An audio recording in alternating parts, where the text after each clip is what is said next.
Abonnez, abonnez, matin de louange, pour émission évangélique. Frère Jonas, j'ai observé certains comportements dans notre assemblée qui me troublent. Il y a des gens qui semblent pieux en apparence, mais dont les actions ne reflètent pas l'amour de Dieu.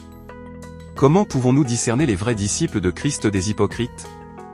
Vous parlez de ceux qui louent Dieu en public mais vivent autrement en secret?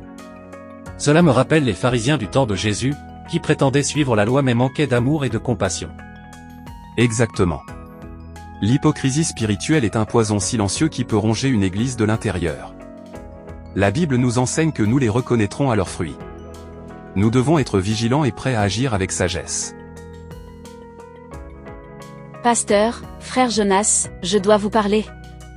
J'ai vu frère Antoine agir d'une manière qui ne correspond pas à ce qu'il prêche. Que veux-tu dire, Sophie? Hier, il parlait d'amour et de compassion pendant l'étude biblique, mais quelques heures plus tard, il rabaissait et critiquait durement un frère en difficulté. Cela m'a beaucoup troublé. Ce n'est pas la première fois que nous entendons cela. Nous devons vérifier si ces comportements sont récurrents et aider ceux qui se perdent dans l'hypocrisie à retrouver le bon chemin. Frère Antoine, excusez-moi de vous déranger, mais ma famille et moi traversons une période difficile. Nous avons besoin d'un peu d'aide, juste de quoi acheter un repas. Désolé, je n'ai rien pour toi.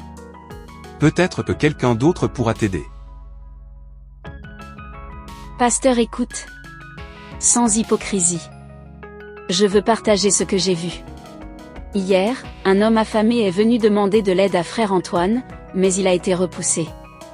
Pourtant, ce même frère nous prêche l'amour et la compassion. Cela me trouble. L'honnêteté est essentielle dans notre marche avec Dieu.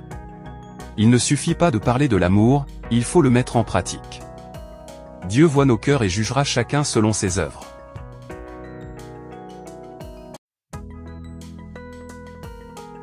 Pasteur, je veux changer. J'ai compris que j'ai été un hypocrite, prêchant des choses que je n'applique pas moi-même. Je veux être un vrai disciple de Christ.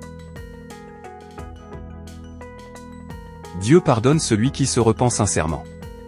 Ce qui compte, ce n'est pas le passé, mais la décision de changer et d'agir selon la parole de Dieu. Que dois-je faire? Commence par demander pardon à ceux que tu as blessés et mets en pratique ce que tu enseignes.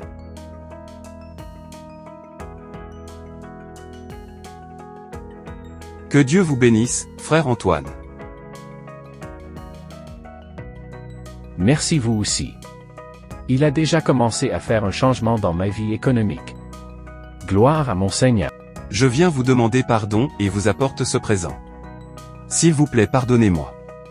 Car Dieu m'a puni d'avoir prêché une chose et en faire une autre. Mon hypocrisie m'a coûté cher.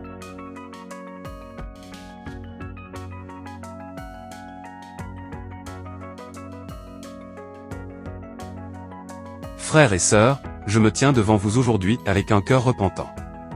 J'ai prêché l'amour de Dieu, mais mes actions ne le reflétaient pas. J'ai ignoré ceux qui étaient dans le besoin alors que j'avais la capacité d'aider.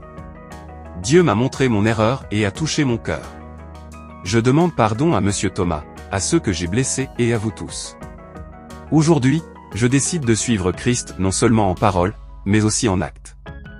Que chacun de nous veille à ne pas tomber dans l'hypocrisie et à vivre selon l'amour que nous proclamons.